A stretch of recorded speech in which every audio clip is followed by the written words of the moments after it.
honestidade, né, a bondade, se é uma virtude, é algo bom. Se a gente tem conhecimento disso, a gente consegue acessar o mundo das ideias, chegar até ele, chegar ao conhecimento do que é a bondade em sua plenitude, em sua inteireza, então significa que a gente sabe o que é bondade. E aqui, né, mesmo refletindo essa bondade, mesmo não sendo em toda a sua perfeição, a gente vai escolher ser bom e não ser mal. Por quê? Ser bom é sempre melhor do que ser mal. Então, para ele não existe a possibilidade de nós, conhecendo a virtude, não sermos virtuosos. Diz, se a pessoa é má, se a pessoa é covarde, é porque ela não conhece a virtude. Ela é muito mais ignorante do que propriamente uma pessoa má, que age, né, deliberadamente, querendo praticar algo ruim. Então, isso é interessante, porque quando a gente volta e associa a ideia dele de que existe o mundo das ideias, e de que nesse mundo das ideias, né, além desse mundo das ideias, nós temos também a nossa alma, que seria possível ir para o outro mundo e voltar novamente. Então aí vem a dúvida, olha, então como é que eu, que através da minha alma fui para o outro mundo, né, eu consigo escolher voltar à vida no mundo sensível, no mundo natural, mas se eu já tive do outro lado, já conheci o mundo perfeito, eu não teria o conhecimento de tudo que existe? Não traria um novo conhecimento para cá? Aí eu vou dizer, mas aí tem um detalhe, a gente passa pelo rio do esquecimento, que é o rio Létis. Então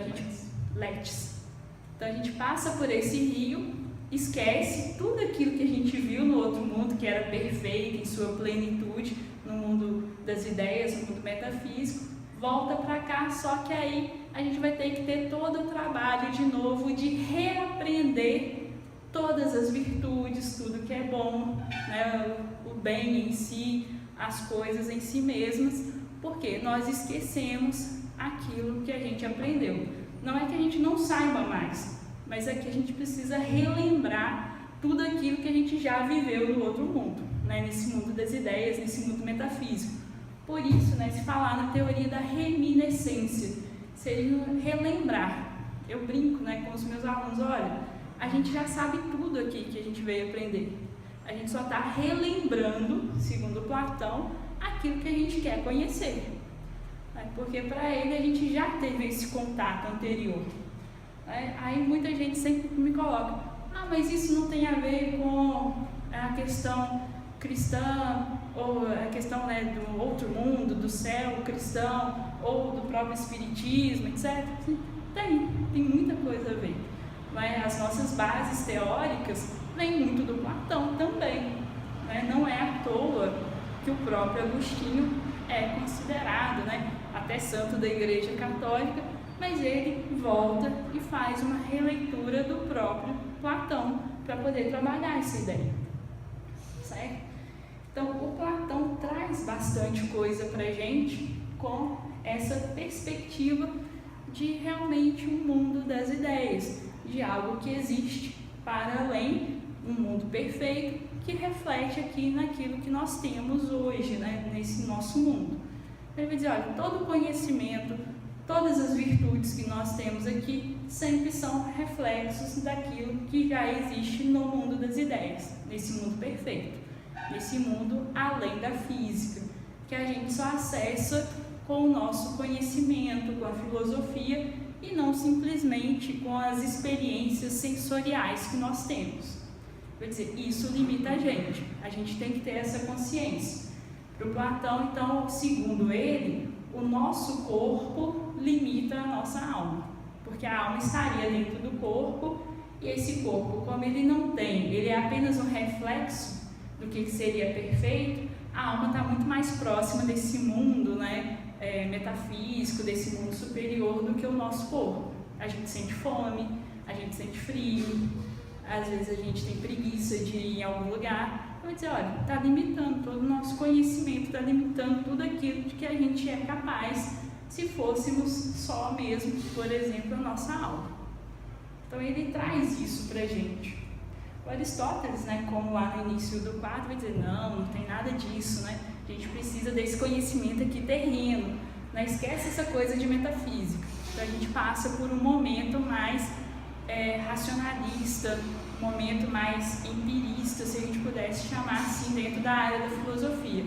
A gente percebe que a gente tem vários movimentos, ora mais voltado para o mundo metafísico, para o pensamento mais abstrato, ora mais voltado para um pensamento mais racional, mais concreto, mais ligado mesmo aos fenômenos naturais.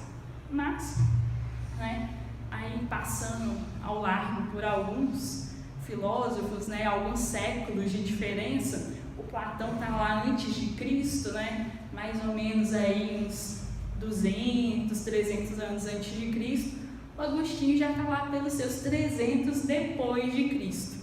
Mas por que eu estou falando do Agostinho, e não dos outros filósofos que a gente teve? Porque, como eu disse, a gente vai ter um movimento tentando explicar as coisas de maneira mais voltada para o empírico, para o racional. Se o Platão dizia antes, para a gente que, olha, é preciso chegar ao conhecimento perfeito, ao mundo das ideias, esse plano superior para a gente ter o conhecimento, o Aristóteles vai dizer, não, basta eu analisar cada ser que existe no mundo físico para eu chegar ao conhecimento. Eu não preciso desse mundo superior. Eu nem vou questionar se ele existe. Eu quero conhecimento aqui palpável.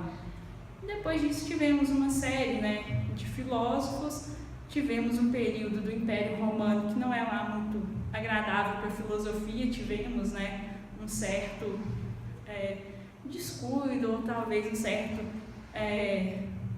poucos textos nos chegaram, pouca gente produzia, pouca gente difundia, até a gente chegar nos filósofos aí, ligados à Igreja Católica, porque era o local onde se produzia e se podia produzir filosofia, e temos como grande expoente o Agostinho, que, não sei se vocês sabem, é considerado santo hoje e é filho de uma outra santa, chamada Santa Mônica, e disse na biografia lá do Agostinho que ele era pagão inicialmente, muito estudioso, buscava o conhecimento, buscava o pensamento racional, o entendimento das coisas, e realmente, como ele não era cristão, ele seria considerado um pecador pela mãe dele, então sempre um pecador, contumaz, até que chegou um dia já na idade adulta dele, na maturidade, ele se converte ao cristianismo, e dizem que a mãe dele rezava todo dia para que ele se convertesse, tomasse jeito, virasse uma pessoa um bom cristão. Tanto que um dos milagres que possibilitaram a canonização da mãe dele, seria exatamente a conversão do próprio Agostinho, que alguns acreditavam impossível, mas ele foi convertido exatamente na maturidade. Mas não deixa de escrever. Ele, enquanto filósofo, ele vai tentar retomar a perspectiva platônica. Ele vai retomar vários textos do Platão, ele vai trabalhar novamente a perspectiva de que existe sim o mundo além desse mundo que nós vivemos. Isso não é algo à toa, então nós temos isso inclusive para tentar explicar uma série de teorias e dogmas dentro do próprio cristianismo, porque neste período em que o Agostinho vive, a gente ainda não tem pacificado entre as correntes que nós temos dentro da própria religião cristã uma série de dogmas que nós temos hoje. Nós temos lá uma série de discussões, por exemplo, a respeito da alma. Muitos vão se questionar, olha, o que é a alma propriamente do ser humano? Realmente existe essa alma? Como é que ela funciona? Se existe essa alma, qual é a relação com o nosso corpo? O que acontece com a gente? Então, nesse período em que o Agostinho vive, a gente tem a noção de que existe um mundo além, só que o mundo além, desse mundo em que a gente vive, não é apenas o mundo perfeito das ideias, do conhecimento, como já dizia o Platão, tá certo? É um mundo que traz pra gente algo que pode ser ruim, que seria o inferno. A gente ainda nem fala propriamente na figura do purgatório, que vai surgir lá um pouco depois, mas aí é mais uma questão histórica. Aqui aqui o Agostinho já vai colocar, olha, existe o corpo e a alma, só que a nossa alma não está presa dentro do corpo. É o contrário. É, na verdade, a alma que anima o nosso corpo. Realmente, ela estaria muito mais próxima desse mundo, né? Além desse mundo natural, no mundo superior, no mundo mais próximo de Deus, segundo Agostinho, ou mais próximo do bem, porque é algo eterno, mais perfeito do que o nosso corpo. Então é a alma que comanda o nosso corpo. Então ele vai dizer, nós temos, e aí é uma evolução importantíssima do Agostinho, né, em termos de filosofia, todo mundo, né, tem o livre-arbítrio, que é a possibilidade de escolher entre um caminho ou outro, enquanto que a liberdade para ele é exatamente escolher aquele caminho que nos aproxima do bem, ou nos aproxima de Deus. Então ele já traz uma perspectiva diferente do Platão. Apesar dele retomar o Platão, né, em boa parte, falar dessa questão da existência de corpo e alma, de um mundo além do mundo do físico, né, do existente, ele vai dizer, olha, a gente tem que trabalhar com a ideia seguinte, não existe o mal pelo mal enquanto substância, todo o mal que existe é, na verdade, a falta de algo bom, a falta do bem, mas o ser humano não é pelo fato de conhecer o bem que ele vai praticar o bem, ele sempre tem o livre-arbítrio. Quando ele pratica o bem, ele está sendo livre, ele tem liberdade, mas ele sempre pode escolher o caminho ruim, sempre pode escolher o caminho mau. E nesse ponto ele vai dizer, razão e fé têm que necessariamente caminhar juntas, porque a razão sem fé é cega, e sendo cega, segundo Agostinho, pode nos levar a caminhos ruins. Então a gente deixaria de ter o livre-arbítrio e voltaria, né, para uma situação, deixaria, né, de usar bem o livre-arbítrio e voltaria a uma situação de não liberdade.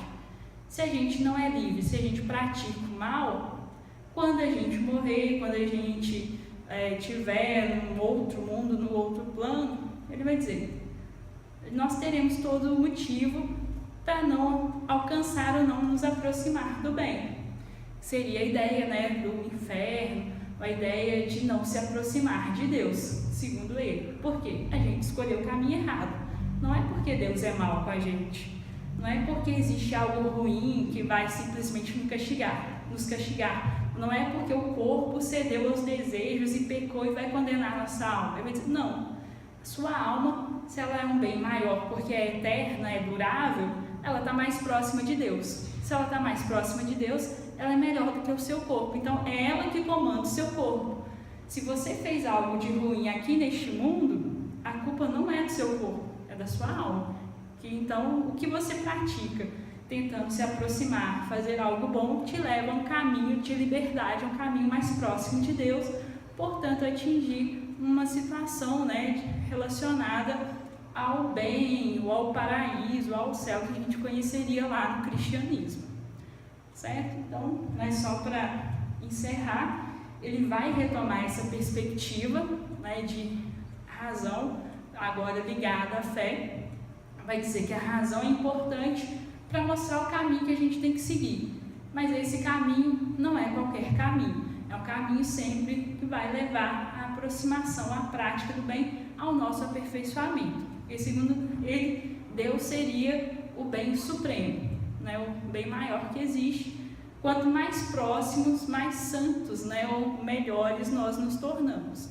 Então é uma perspectiva, né, bem interessante dele, que depois o Tomás de Aquino vai seguir, mas vai dar uma mudada mais para a racionalidade, até a gente cair lá nos contratualistas, que aí vão esquecer um pouco essa parte mais, né, ligada à metafísica, à espiritualidade, e voltar-se exatamente para o estudo mais, que a gente chamaria aqui por eles, de mais terrenos.